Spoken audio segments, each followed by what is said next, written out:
You're listening to The South Stands, a Buckeye football podcast by Ohio State fans for Ohio State fans on Apple Podcasts, YouTube, Spotify, and SoundCloud.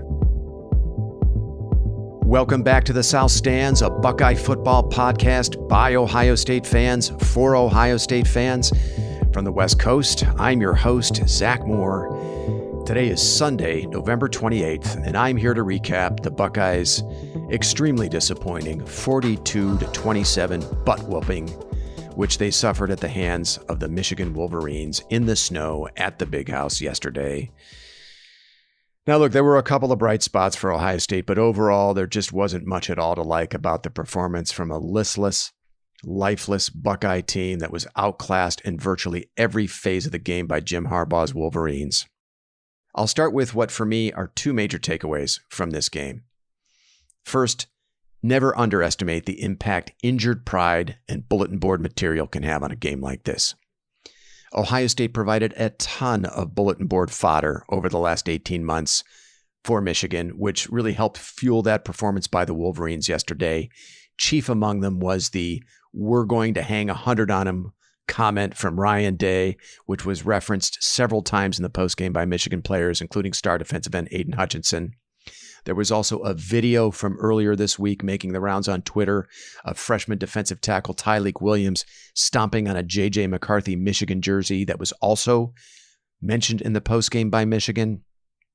And while nobody currently a part of the Ohio State program was quoted publicly about the cancellation of last year's game because of a COVID outbreak at Michigan, you did have Kirk Herbstreit, a former Ohio State player, saying several days before the game was canceled that Michigan would, quote, wave the white flag.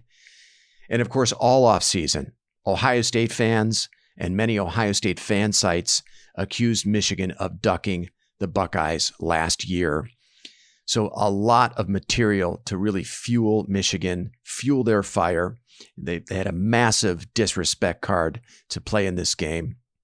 And in the postgame yesterday, Michigan head coach Jim Harbaugh took a thinly veiled shot at Ryan Day saying, quote, some people standing on third base think they hit a triple, and they didn't, end quote. Harbaugh, who was forced to swallow his pride during the offseason by taking a huge pay cut and agreeing to a lower buyout in his contract and revamping his coaching staff, really earned that moment. Now, he's going to have to live with the bulletin board material that comment will provide to the Buckeyes when the game returns to Columbus next year. But for now, Harbaugh and Michigan enjoy the bragging rights, and they are very well positioned to earn the program's first playoff berth with a winnable game against Iowa in the Big Ten title game next Saturday. So what else can I say? Congratulations to Jim Harbaugh. Congratulations to Michigan. My second big takeaway from this game, Ryan Day must revamp his defensive coaching staff this offseason and start making excellence on that side of the ball a priority. Day's plan for the Ohio State defense since Jeff Hafley left after the 2019 season has been an utter failure. All the defensive issues that plagued the Ohio State defense in the Oregon game, which many of us thought the Buckeyes had fixed, reared their ugly head again yesterday. The Ohio State front seven was a no-show, the defensive line in particular. The Buckeyes did not record a single sack or tackle for loss. According to Pro Football Focus, the Ohio State defense had only 3 pressures on Michigan quarterback Cade McNamara. Only one of them was from a defensive lineman. The Michigan power running game ran roughshod over the Buckeyes front seven to the tune of 297 yards on 41 carries for an average of 7.2 yards per carry. Michigan running back Hassan Haskins finished the game with 169 yards rushing and 5 touchdowns. It was the most rushing yards for Michigan against an Ohio State defense since the 1995 Tim Biakabatuka game. Wow. After Ohio State briefly took a 10-7 lead in the second quarter, Michigan would score touchdowns on 5 straight possessions. Now, I'm not going to count the one play Michigan ran at the end of the second quarter to run out the clock before halftime.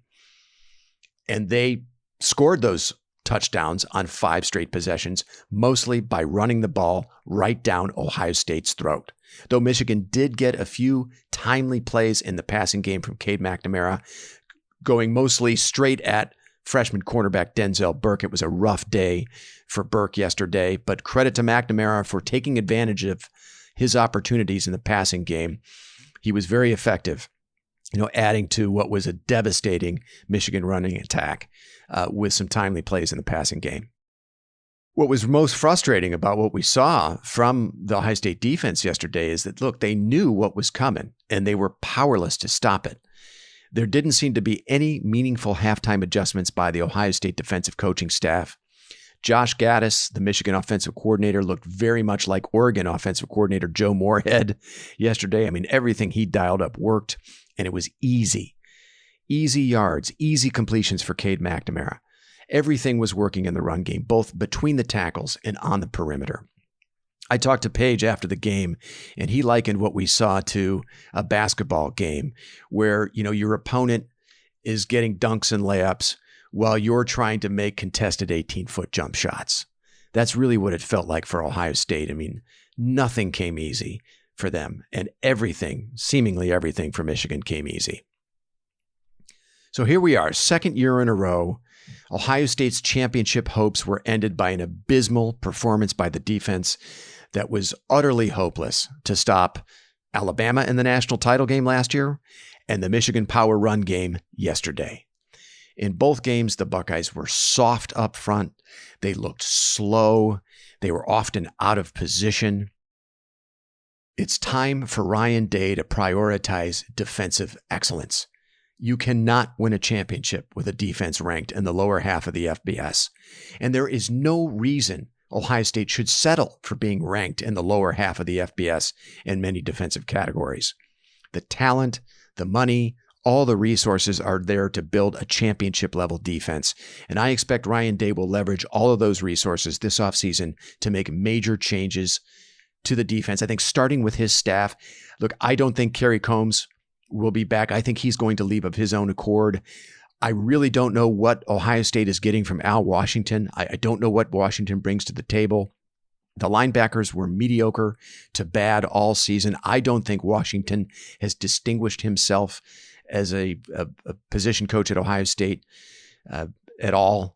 You had several linebackers enter the transfer portal during the season. I don't know what happened with Taraja Mitchell. Mitchell came into the program as the number 2 inside linebacker in the 2018 class. And, he's done nothing at Ohio State. I mean, some of that has to fall on Washington. I don't see how you bring Washington back next year. And linebacker play for Ohio State has been a major problem these last 2 seasons. Well, maybe not so much last year. They were a little better, but certainly a major problem this season. Matt Barnes, I don't believe he's ready to call a defense at this level. I think that's what yesterday showed us. Now, I do think he did a decent job of putting a Band-Aid on Ohio State's defensive issues that helped them win 10 games this season, helped them climb up to number 2 in the college football playoff rankings. But look, I think he should probably be back in some capacity next season. But Ryan Day needs to find a bona fide defensive coordinator next season. He needs to find another Jeff Hafley. That should be his number 1 priority this offseason.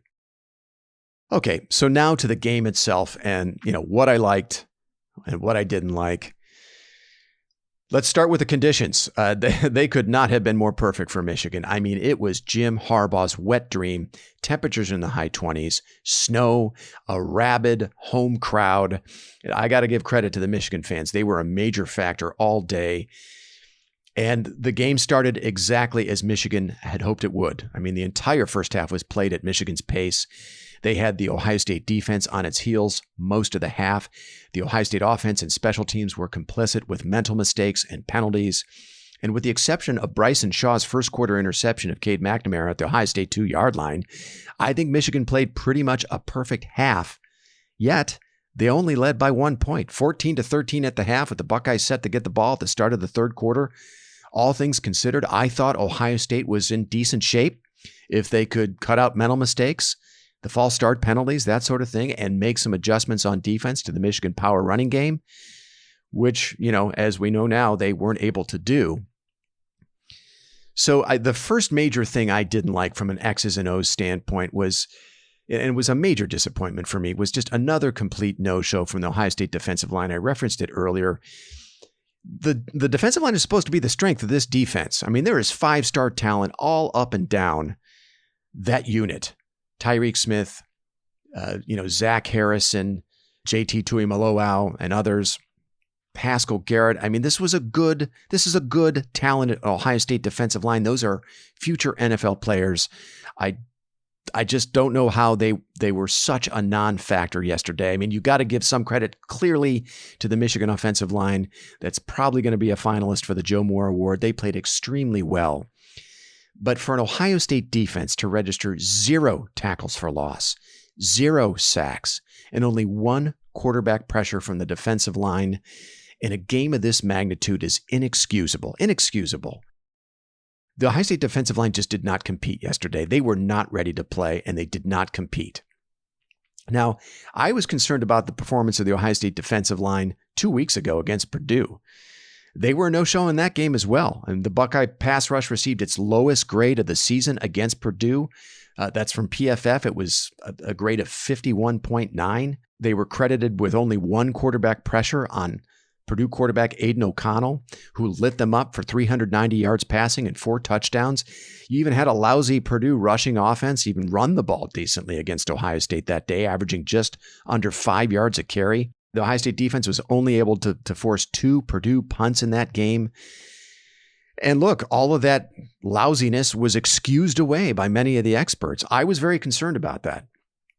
And I wasn't sure that boded too well for Ohio State moving forward. Now, I guess I was kind of talked into excusing it away myself after the performance against Michigan State, but there were ominous signs, I think, starting with that Purdue game of what was to come against Michigan.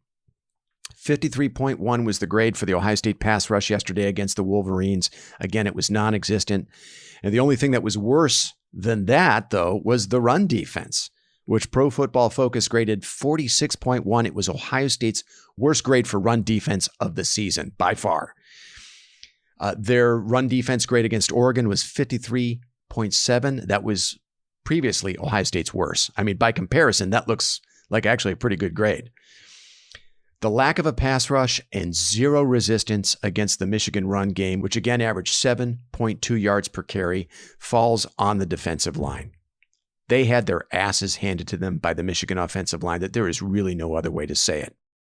The second thing I didn't like, the equally bad, listless performance by the Ohio State offensive line. Again, you got to give credit to Michigan. Of course, you got to give credit to Aiden Hutchinson, David Ojabo, and that Michigan defensive front. I mean, I was totally wrong about this matchup. They were awesome.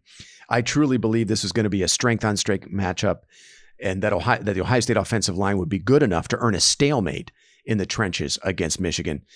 But instead, that unit, with all of its experience and 5-star talent, just killed the Ohio State offense with what I believe was 5 false start penalties and a holding penalty that was nullified a C.J. Stroud touchdown run.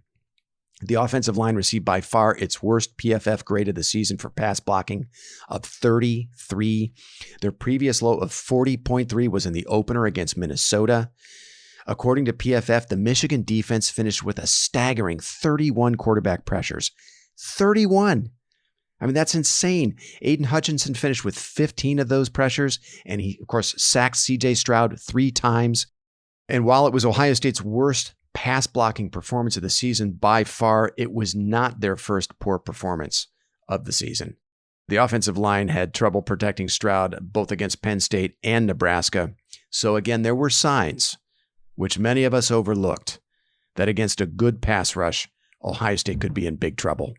I think there's good reason now to question moving Thayer Mumford from left tackle to guard so that DeJuan Jones could start at right tackle. Man, Jones was terrible yesterday.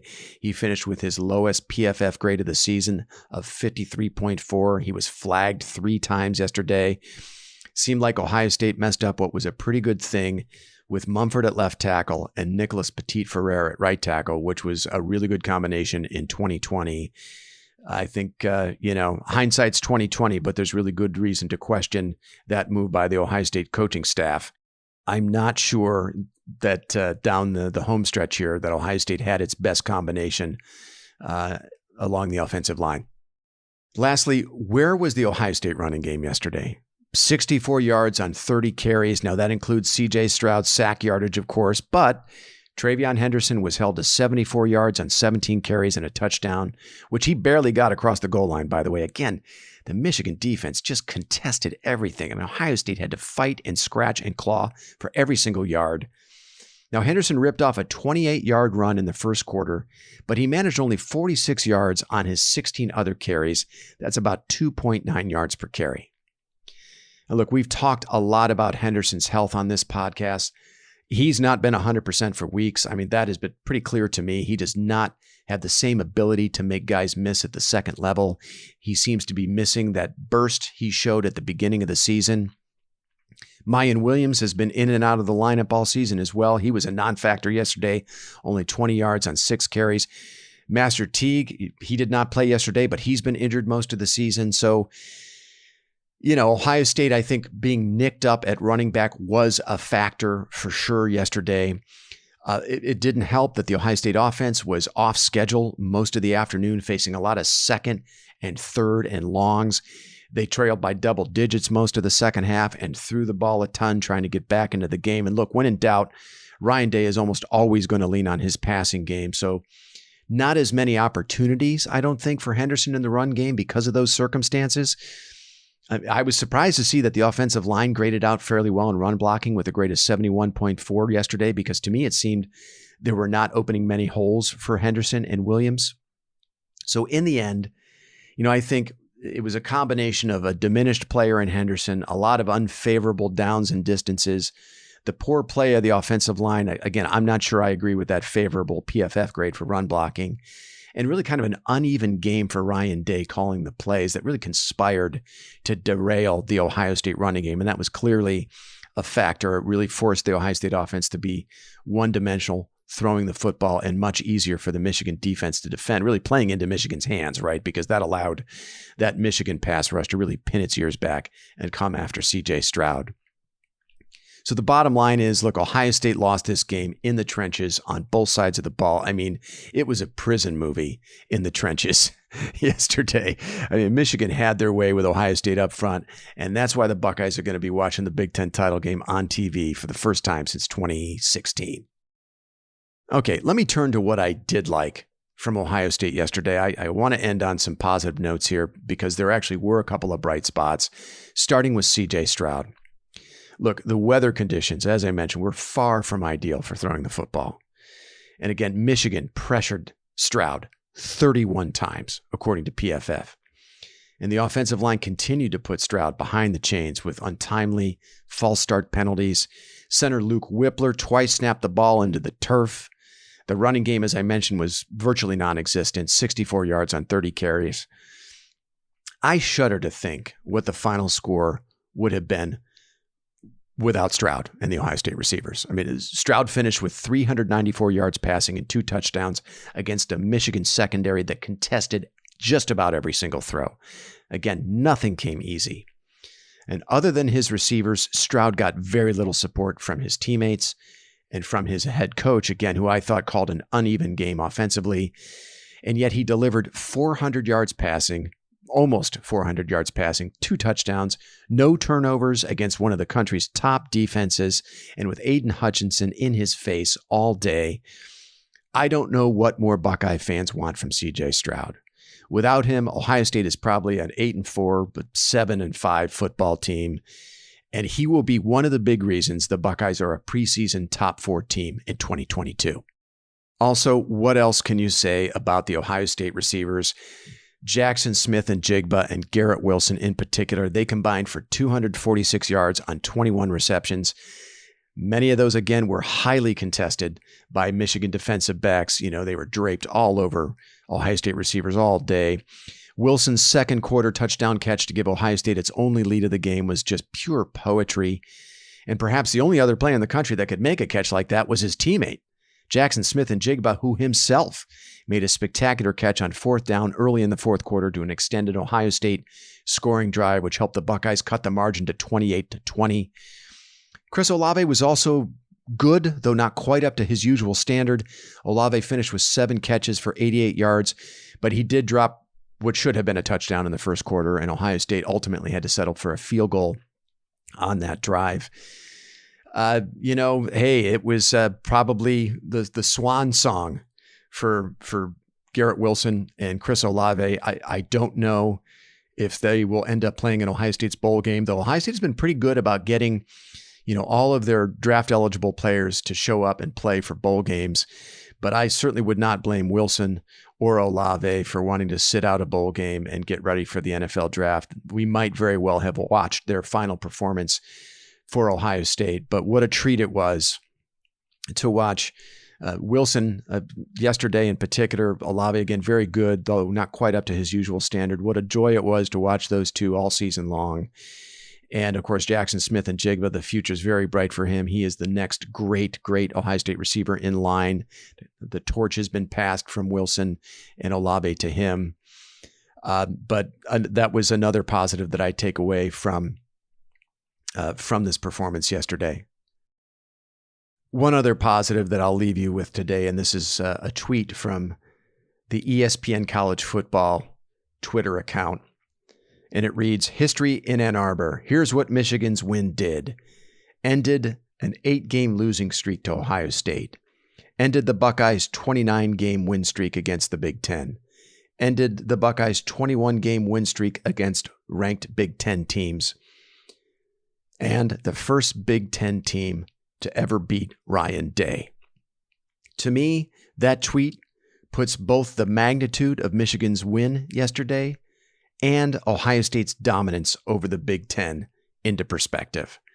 And reading that tweet, I actually felt, overall pretty positive about where the program is. Look, this was a disappointing result. If you look on Twitter, you got some fans that want to just tear the program down. But consider how badly Ohio State has dominated the Big Ten. A 29-game win streak in the Big Ten, a 21-game win streak against ranked Big Ten teams. And this was Ryan Day's first Big Ten loss. Hey, Buckeye fans, let's put what happened into perspective. You tip your cap to Michigan. And also, I think you can still feel pretty good about what Ohio State has accomplished in the Ryan Day era. So look, let's just keep our chins up. You take the L. Again, you tip your cap to Michigan and you move on. So I've been on record for a couple of years now saying the Ohio State-Michigan rivalry is on life support, right? The Buckeyes had won 17 of 20 going into yesterday. Against Harbaugh, they were 5-0, winning by an average margin of 19. It was just 2 years ago in 2019 with Michigan coming off the embarrassment of 62-29 the year before. They lost again in humiliating fashion, 56-27 to the Buckeyes in front of a home crowd that quite frankly seemed indifferent to what was happening on the field. The lasting memory that I'll have of that game was of a Michigan defense that was so hopeless to stop J.K. Dobbins that one of their defensive linemen was flagged for 15 yards for pulling off one of Dobbins' shoes. I mean, the only way Michigan could stop Dobbins was to force him to the sidelines to put his shoe back on. In my mind, one win over Ohio State is not enough to undo all of that. Harbaugh and Michigan still have some work to do before I'm willing to believe this will be a true rivalry again. I need to see Michigan string together a couple more wins in this series first. But after yesterday, this rivalry is definitely off of life support now, and kudos to the Michigan program and to their fans for showing they give a shit about this game again. Ohio State fans, hey, look, we just want this game to mean as much to Michigan fans as it does to us. So welcome back to the rivalry, Michigan. Okay, finally, look, I'm not entirely sure what Ohio State's bowl fate is going to be, but I suspect if Michigan handles business against Iowa, the Buckeyes are likely Rose Bowl bound, perhaps in a rematch with Oregon. Look, I know it's not the playoffs, but there are worse fates for a pretty flawed Ohio State team than the Rose Bowl. I think that's a game and an experience, if it happens, which I think it will, that if Ohio State takes seriously, could serve as a springboard to a return to the playoffs in 2022. Much as the Rose Bowl to close out the 2018 season was a springboard to a return to the playoffs in 2019. So I'm looking forward to that game. I'm certainly going to watch with great interest, and I think there are opportunities there for Ohio State to really start to right the ship and set the right tone for the 2022 season. Okay, that's going to do it for me. I plan to wrangle Chad and Paige for a bowl preview pod sometime after Christmas, most likely. Until then, thanks so much for listening, everyone, and happy holidays.